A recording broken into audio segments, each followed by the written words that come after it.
저희가 이렇게 같이 콜라보를 할 수 있는 이유가 구독자가 비슷해서 이게 어떤 암묵적인 거잖아요. 만약에 이제 선생님이 뭐 구독자가 100명인데 콜라보 하자 그러면 저는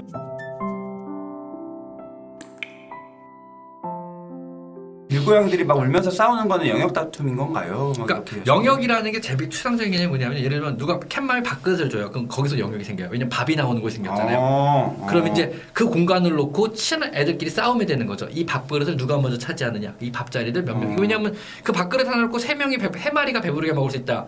그럼 나머지 1마리는 못 먹는 거잖아요. 그러면 3마리가 이제 한 그룹을 이루겠죠. 그래가지고 가족처럼 형성을 할 거예요. 그래서 서로 잠도 같이 자고 그 근처 다니다가 밥이 나오면 또 3마리가 모이겠죠. 근데 만약에 그 그룹에 끼고 싶은 아이가 1마리가 있어요. 그러면은 그냥 끼면 무조건 걔는 싸움이 나고 큰일이 나요. 그러면 걔는 그 주변을 계속 맴돌아요. 언제까지?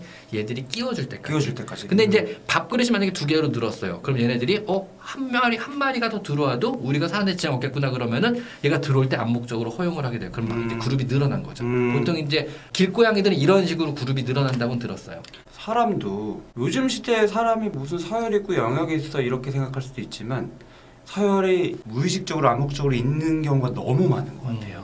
특히 이거는 우리가 사회화가 뭐 일어나고 어른이 되고 뭐 직장 안에서의 이런 직급 이런 개념을 떠나서 본능적으로 이런 느낌이 있는 것 같다는 느낌이 아주 어린 아이부터 예를 들어 유치원생, 초등학생들부터 그 반 안에서 그 그룹이 있을 때 거기서 누가 약간 우위를 점하느냐 또 눈빛이나 목소리 크기나 과한 어떤 액션이나 이런 걸로 우위를 점하느냐 이게 한목적으로 있고요. 그런 거를 은근히 추구하면서 은근히 이렇게 치고 다니거나 이래서 한번 이렇게 치고 얘가 반응이 있나 없나 보고 반응이 좀 없으면 계속 우위를 점하고 이게 무슨 건달들이나 하는 게 아니라 고양이 강아지도 있어요. 그쵸? 네, 일진놀이라고 표현하는데 일진놀이. 강아지는 일진놀이. 이제 중성화된 애들이 마운팅하는 게 일진놀이에요. 내가 너보다 서열상의 우위에 있다는 걸 중간중간에 확인을 시켜주는 과정이고요. 고양이는 올라타고 목덜미를 물어요. 이것도 이제 중성화된 고양이끼리 교미행위가 성적인 행위 전혀 아니고요. 그냥 일진놀이라고 부르는 건데 내가 너보다 서열상의 우위임을 중간중간에 확인을 시키는 거예요. 밑에 깔린 고양이 되게 싫어하거든요. 그쵸. 이게 학교에서 어떤 일이 생기냐면요. 보통은 이제 일진이 찐따도 저 같은 찐따를 목을 이렇게 둘러요.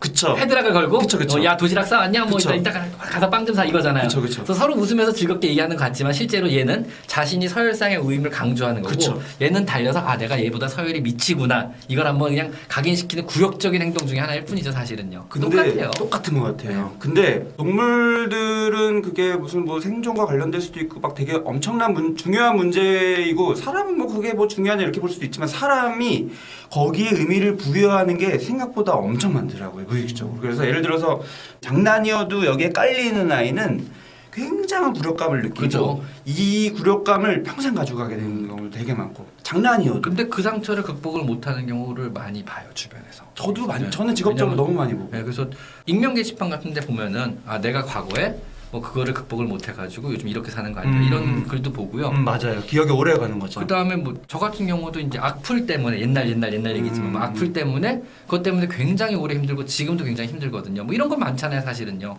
그러니까 어떤 거 안 좋았던 그런 경험이 평생 트라우마로 남는 것 같아 진짜 뭔가 상처로. 경쟁이고 서열이고 계급이고 이게 인간이 어떻게 만들어낸 이런 거라기보다는 그냥 인간이 동물이기 때문에 그런 게 자연적으로 자꾸 발생할 수밖에 없는 구조가 아닌 건가 이런 생각을 저는 너무 많이 하게 되더라고요. 어린이들도 아무것도 모를 것 같지만 초등학교 1학년, 2학년 이런 애들도 이런 얘기를 해요. 제가 세고 내가 약한 것 같고 그래서 나는 걔 앞에서 아무 말도 못하고 근데 이러고 있는 내가 너무 비참하다. 이런 표현을 애드립으로 해요. 애들이. 예. 그러니까 그걸 다 느끼고 또 그 위에 있는 애는 또 그거를 은근히 누리면서 사는 거예요. 그리고 그 안에서 그룹을 형성하면 또 밖에 있는 애가 그 그룹을 우러러봐요. 이게 뭔가 메인 그룹이고 내가 저기에 끼면은 아까 밥그릇 나눠 먹는 거에서 저는 그게 딱 완성됐는데 이 메인 그룹에 내가 낄 수만 있다면은 쉽게 말하면 같이 뭔가 잘 나갈 수 있을 것 같은 느낌. 일진이라는. 예. 이게 일진이라는 게 옛날에는 무슨 일진 같은 그런 폭력성이 동반된 그런 느낌일 수 있지만 요즘에는 폭력성 없이 소위 잘 말하면 나가는 인싸들. 예. 뭔가 사회성이 좋고 애들이 우러러보는 이런 느낌. 싸우지 않아도 이런 느낌이 약간 우위를 정하고 그런 거에 끼려고 자기를 낮추고 들어가려고 애를 쓰고 하지만 그 과정에서 스스로 굉장히 또 모멸감을 느끼고 이런 구조들이 되게 많더라고요. 그것도 SNS의 폐해라고 봐야 되나요? 저는 폐해라기보다는 사람이 원래 그렇기 때문에 SNS가 거기서 부각되는 사람이란 것 같고. 사회 자체가 원래 네, 그렇다. 네. 그거를 너무 어린애들이 일찍 깨달아 버린 거군요. 그쵸. 그리고 어른의 사회를. 그거는 뭐 유튜버만 저희도 유튜버인데 저희가 이렇게 같이 콜라보를 할 수 있는 이유가 구독자가 비슷해서 이게 어떤 암묵적인 거잖아요. 만약에 이제 선생님이 뭐 구독자가 100명인데 콜라보 하자 그러면 저는 거절하겠죠. 선생님도 마찬가지인 거고. 자, 구독자 많은 분이 뒤에 지금 아유 감사합니다. 하셨잖아요. 그러니까 이게 어떻게 보면 자연스러운 사람의 마음이라는 게 너무 신기한 거예요. 이게 동물적인 부분인 것 같은 거예요. SNS도 어떤 구독자 수로 사람이 약간 우위를 점하기도 하고 직장에서도 그렇더라고요. 직장 안에서도 단순히 뭐 직위에 따라서 그 뭐 부하 직원이 윗사람한테 하는 그거는 어떻게 보면 직장이기 때문에 어쩔 수 없는 조직이라고 쳐도 그거 이외에 보이지 않는 그 안에서의 사회적인 구조. 아 나 옛날에 그 얘기 들었어요. 네. 왜 부장 과장 막 있잖아요. 네. 과장이 높은지 부장이 높은지 오래돼 쫙 서열이 있잖아요. 근데 리니지 한참 붐이었을 때 네, 네. 어른들 아저씨들 리니지 정말 밤새도록 했거든요. 네, 네. 대리인가 누구가 이제 성주가 된 거예요. 음. 근데 부장 과장까지 설설 긴다 그러더라고요. 나 그러니까 너무 웃겨가지고 야 이게 사이버 세상의 어떤 직위가 다르죠. 이게 실제 리얼 라이프의 직위를 능가할 수도 있는 거구나. 그렇죠. 그때 깨달았어요 제가 그때. 그렇죠. 네. 그게 사이버든 실제든 어쨌든 그거를 항상 염두에 둘 수밖에 없는 게 어떻게 보면 사람이고 동물이고 이런 느낌을 저는 많이 받아서 그 얘기를 좀 하고 싶었습니다. 많이들 공감을 하시네요. 특히 일진놀이 이런 거에 또 상처받은 분들이 저희 구독자분들이 많거든요. 그 드라마 저도 때문에. 찐따 출신이라 제가 반에서 키보는 항상 1, 2번이었는데 그냥 공부 잘하는 찐따였죠. 찐따 중에서 그나마. 근데 이제 제가 보니까 저는 찐따 출신이에요라고 말할 수 있는 분은 사실 찐따가 아니에요. 아니 공부 잘하면 안 건드리더라고 근데. 그렇죠. 그건 있어요. 그게 있어요. 그게 옛날부터 지금까지도 있어요. 약간 암묵적인 룰이에요 그게. 또. 예. 그쵸, 암묵적인 룰이죠. 부모님들이 또 이제 쉽게 말하면 대치동이 집값이 오르고 대치동의 학원가가 붐이고 너 어디 살아 뭐 이거. 그것도 마찬가지죠. 어느 아파트 브랜드 아파트인지 뭐 LH인지 뭐 이런 거에 따라 또 애들도 나뉘더라고요. 그거 네. 마찬가지죠. 와 그게 깜짝 놀라서 어린애들이. 근데 이제 그게 뭐 어떻게 보면 이게 뭐야 부모가 잘못 키워서 뭐 그래 이렇게 그냥 단편적으로 볼 수도 있지만 아이들은 생각보다 부모의 영향도 받지만 부모 이외의 영향을 훨씬 많이 받거든요. 학교에 가서 접하는 시간이 훨씬 많고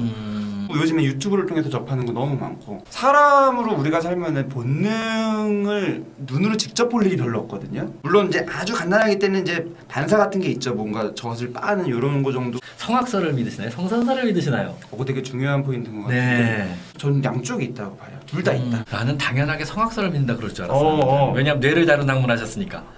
그 이유가 뭐세요? 뇌는 왜 성악이라고 생각하세요? 왜냐하면 우리는 중뇌는 사실은 악한 행동을 더 많이 하게 되거든요. 아, 그쵸, 본능대로 행동하니까요. 그쵸. 이거를 성장하면서 대뇌 피질부가 예의나 예의범절이나 사회나 규범이나 법칙을 짓누르는 거잖아요, 사실은요. 저도 그런 의미에선 성악설을 이제 믿는다고 볼 수도 있는데 제가 이 양쪽이 있다라고 생각하는 이유는 저는 이 성악설 쪽의 얘기를 어떻게 보면 제 채널에서 많이 하거든요. 그 이유가 성선설 쪽의 그 문화로 인한 부담감과 압박감을 너무 많이 느끼세요.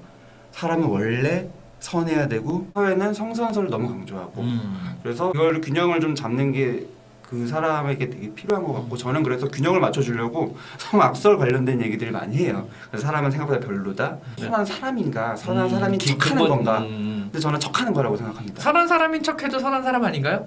그 결과가 선하면?